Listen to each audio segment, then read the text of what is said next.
What is up, my people, my Flash and Supergirl fans?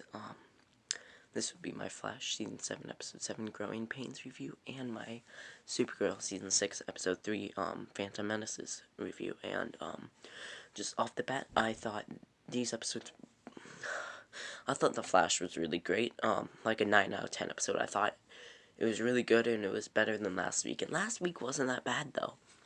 But, Supergirl, I thought, isn't not great, but it wasn't horrible. It was more meh. It was like, so I'd give it like a 5 out of 10. But, that's just my opinion. Now we're going into the deep reviews, and I'm rambling. Let's just roll that intro.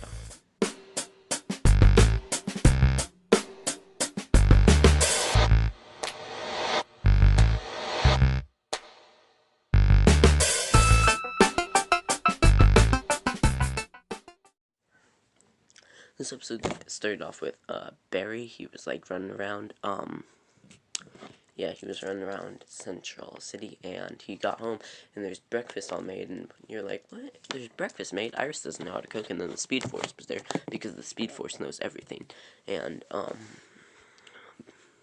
I was a little shocked, and, so was Barry, obviously. Barry gets to have orange juice, or like a mimosa, they called it, a mimosa,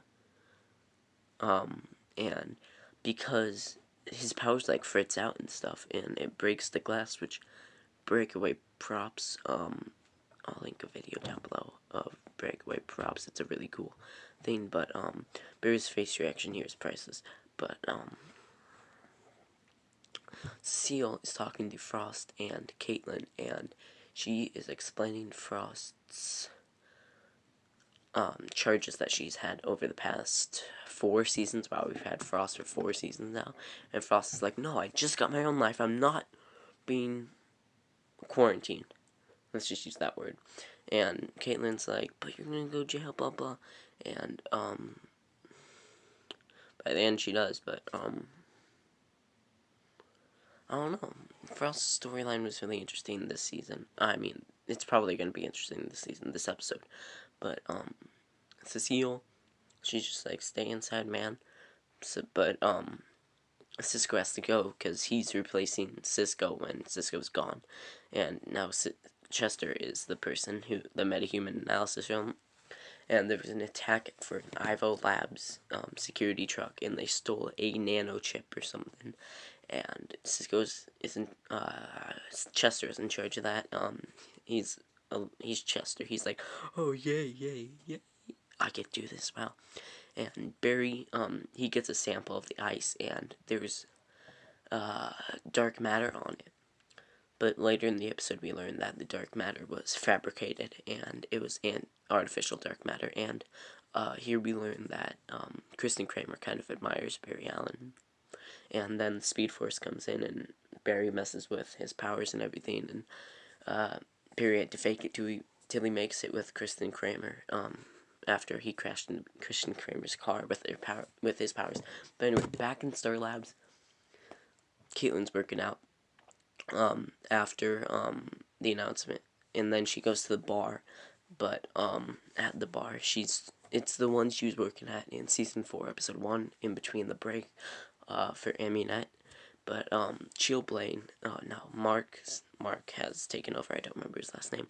But as they're talking, here we learn that Mark knows science, which comes in handy. As we're talking, the news comes out that Kristen Kramer, Frost has a $100,000 bounty on her, so that bar is full of criminals. What do you think they're gonna do for $100,000? They're gonna try to bring Frost in.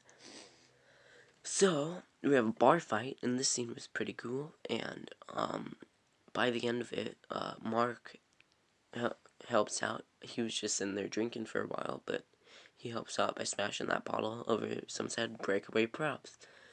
I'll link a video down below. But and then the song Frost obviously liked Mark, and the song "It's Getting Hot in Here." I don't want to get copyright striked, but that started playing with that, and John Kors rapped it. Good for him, but it was a funny moment, and Frost has to go, and when Chillblaine says that she can come back, Frost was kind of like, yeah, yeah, yeah. So, back at Barry's lab, Chester makes a John Wick reference, and he says I'm thinking of coming back. That's my Keanu Reeves impression. It's horrible, but you know the clip. If you don't, I'll just play it right here. People keep asking if I'm back, and I haven't really had an answer. But now, yeah, I'm thinking I'm back. My impression's horrible, right? But anyway, Speed Force comes in, and Barry's powers seem to always be acting up around the Speed Force. So, and then in the episode, Barry thinks that's because the Speed Force, and it is. But here, Barry's powers act up, and he's going crazy. And because that his powers are acting up, the ice that they are, the evidence for the case against Frost, gets destroyed because of Barry's speeding around. And after this whole accident, a bunch of cops come down, the Metahuman Task Force, and they're saying they're going to arrest Frost. So someone found the location, but Frost goes into the place where Mark told her to, and she walks in, it's an empty warehouse, but she just gets scanned, which was kind of weird, but later we learned it was for, Chillblaine's, gloves that can shoot. But anyway, they go to arrest Caitlin instead of Frost, and Caitlin's like, no, this is a mistake, and Joe's like, I'm sorry, and then you will be, Caitlin Snow, you're under arrest for blah blah blah, for I don't know, something, and in this whole scene, Caitlin's like, no, what are you talking about? Like, obviously, because she's not Killer Frost, but she was, and Kristen Kramer says, like, 80% of facial recognition says it's you, but, Joe, throughout this whole scene, is looking at her. You can see it in his eyes, just like, trust me, bro, I got you. But, in the CCPD questioning room, Cecile comes back and she's like, Caitlin, there's no evidence in your apartment that would make you Killer Frost, so you're gonna get away scot-free. But then Cecile gets a call from Frost saying that, guys, get away from the left wall, I'm gonna break you out, and they talk Frost down. Caitlin says that's not a good idea, and that she's just about to get freed and stuff, so it's a bad idea. And Caitlin talks Frost down, which was a good scene. They back in Star Labs, Allegra gives up Frost's location, the bar she was going to, and everything. But after Caitlin got arrested and she walks away, she goes back to that bar to talk to Mark, and they have a conversation and everything, and Mark's the one who ratted out Caitlin and Frost. And, Mark, we hear his origin and how he got hypothermia and almost died and stuff, happened. And ever since he found the hypothermia would be really warm and comforting. So he's been obsessed with ice this whole time. They're not gonna make him like Captain Cold Part 2. Maybe he's Chillblaine in the comics. Right here he has a cool pair of gloves and stuff. But I'm interested in this character. I know he's in more episodes because the showrunner said so, and I don't know, but they started fighting, and this fight was pretty good. It was a good fight, and with Chillblaine's gauntlets, he blinds Frost and makes her an Among Us character. I'm sorry for pointing that out, man. But go on TikTok and you see that every day, man. But Frost eventually gets the upper hand and takes down Chillblaine by well, they fight more, and like I said, the fight scene was really good. Frost is fighting blindfolded, which is impressive, but Frost ultimately gets the upper hand by stabbing herself with her own ice, and she tells Chillblaine, you don't have the advantage of ice healing like I do and stuff. But then the Flash and Allegra come in, and Allegra blasts off the ice from Caitlin's face, and Caitlin Frost says that she's gonna turn herself in because the CCPD, right after Flash arrived, said they had the building surrounded. And am I the only one who had a problem with this? That Barry had his mask down when the CCPD were surrounding it? Like, you're a member of the CCPD. They would know there's, like, glass doors that you see on the outside that people kind of can see through. If I don't think Barry should he shouldn't have had his mask off if the CCPD was surrounded. But anyway, Frost goes in, and Kristen Kramer outside when Frost comes out. She seems surprised that they didn't have to do anything, and I just want to say Allegra before Frost left said that CC Iron Heights changes people. So if Frost is found guilty, maybe we could see Eva Frost again, and maybe they'll do it better. But I don't know. Frost is a good character right now, and I don't want them to ruin it. But anyway, Frost gets arrested and stuff.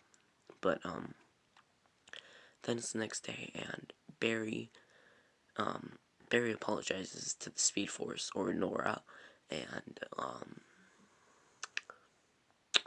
yeah, Barry apologizes to the Speed Force and Nora because she's learning new things. She knows everything, but she still needs to learn humanity and stuff. And they're good by the end of the episode. So this is my Supergirl Season 6, Episode 3, Phantom Menaces review. The episode starts off with John and McGann saving Silas and bringing him back. But anyway, now we're in the Phantom Zone, and it leads off right at the end of Episode 2, and Kara and Zor-El hitch a ride on a Phantom, where they get to the Phantom Zone, and they land pretty hard, man.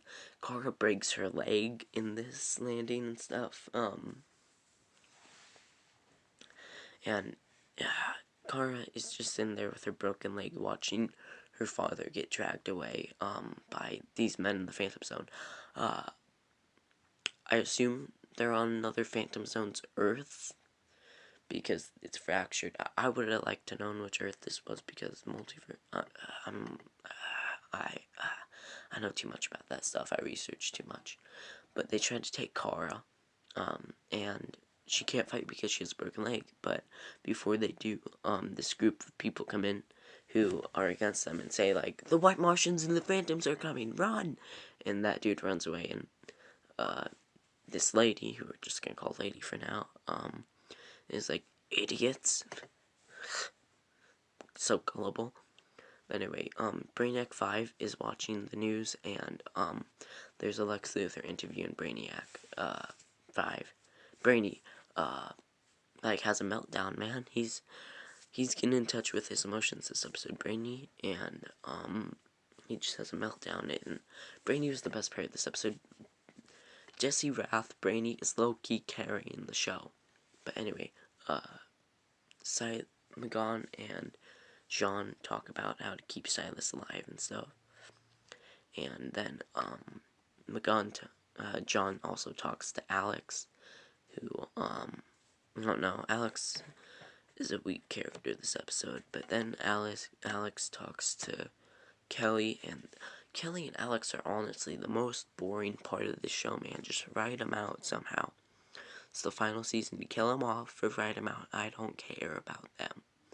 Maybe I should. I don't care. They're just so boring. But then Lena goes to her office, and Lex is waiting right there. And Lex has been locked out of everything in Luthor Corp because Lena doesn't trust him, because obviously you wouldn't trust Lex Luthor. But Lex says that since he was on TV with the DA, he was now the new DA because the one who's doing Lex's case got fired because Lex didn't go to prison. So the DA is so thankful that the DA is doing an investigation on Lena. So Lex tells Lena that, and to also unlock all of Lex's stuff. Which obviously, man, just look at that smug look, man. Lex, I hate him, man. I love him and I hate him, man. But they go back, and Brainy explains the origins of the Phantoms and what happened before. And this must have been like 100,000 years ago or something. but he explains the origins of the Phantoms and where they come from, and why they are in the Phantom Zone and stuff. And this was it's just boring exposition, man. This episode was just boring mainly. There's like 2 great scenes, and one of them already happened.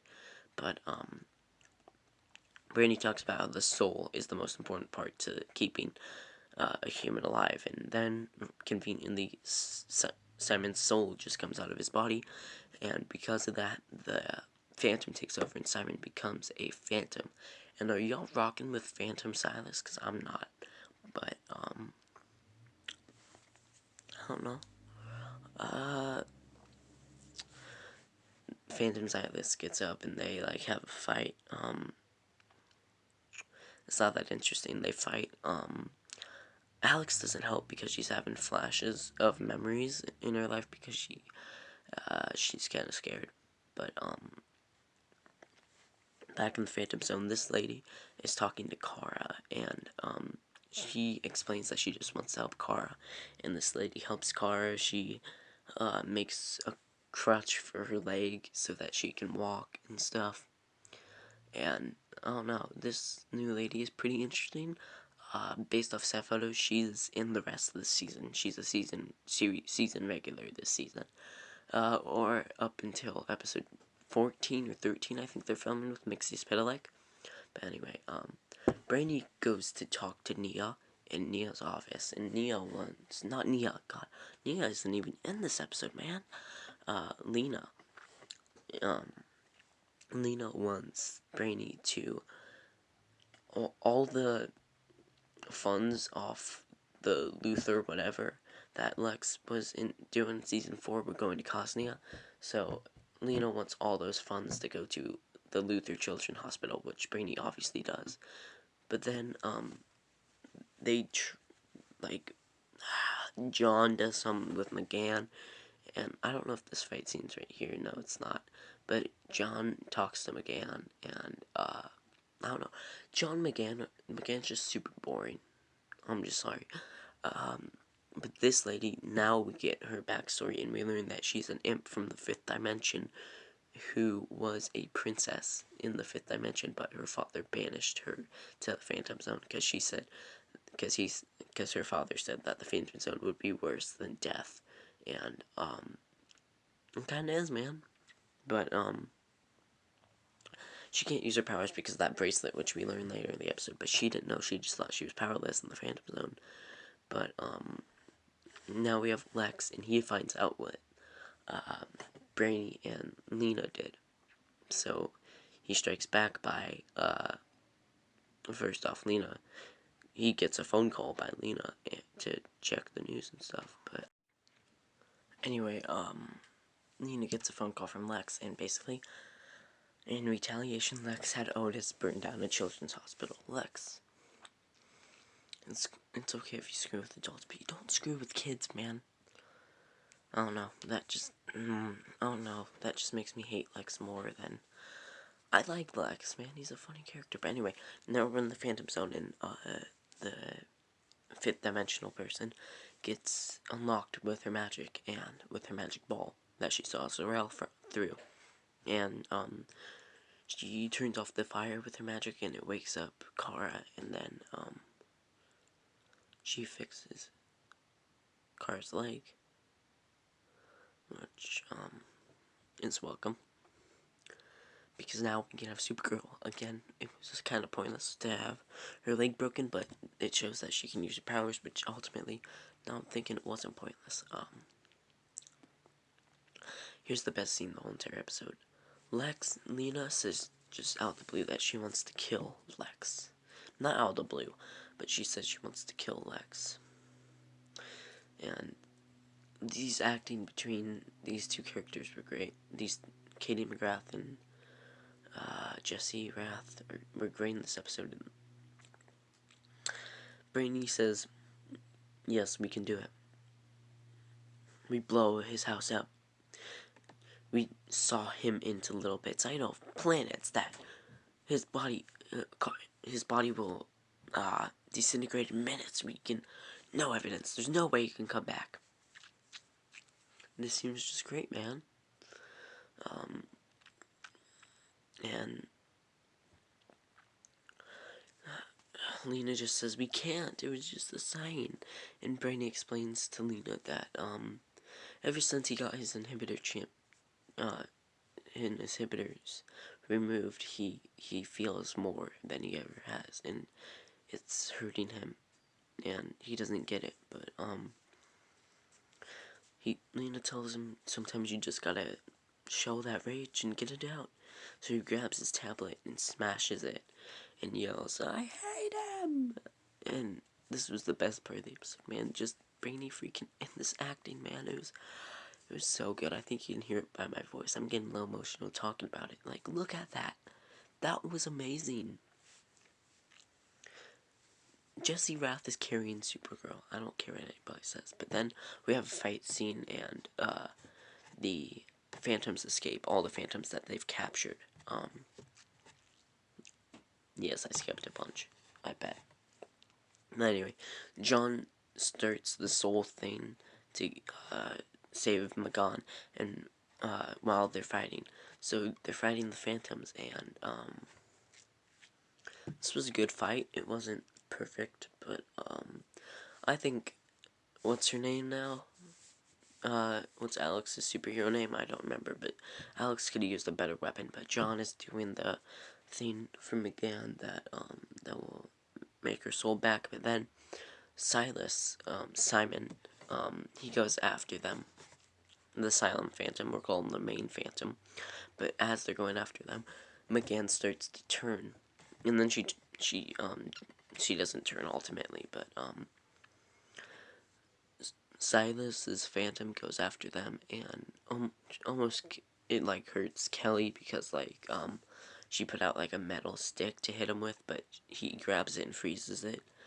And I haven't seen Game of Thrones, but do those look like the White Walkers? They kind of do to me, but anyway, right as all the Phantoms are about to attack Alex and Brainy, Lena opens the portal and puts them all in the containment unit that's far away from Magan, so Magan will stop turning into a Phantom.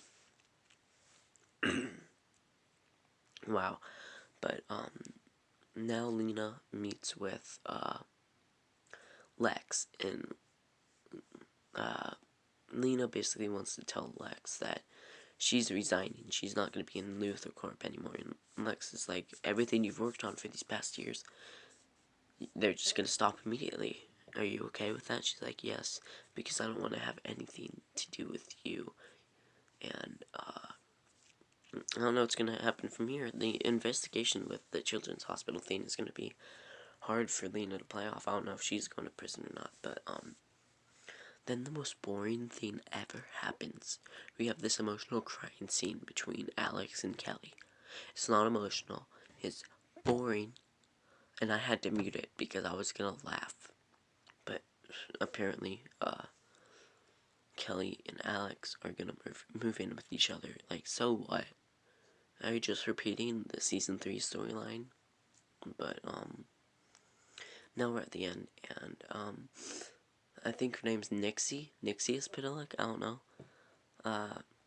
Something Expedilic pops in where they're storing Zor-El, and she just like makes them disappear. And then they get Zor-El out, and Kara introduces Zor-El to something Expedilic, the princess, and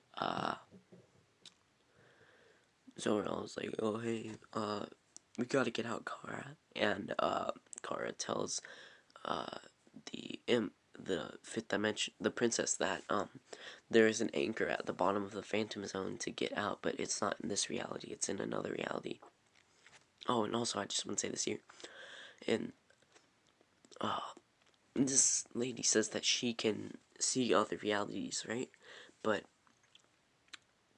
for people in the fifth dimension, they are all the same across the multiverse. The fifth dimension goes beyond the multiverse. It's like Apocalypse, how it exists outside the multiverse.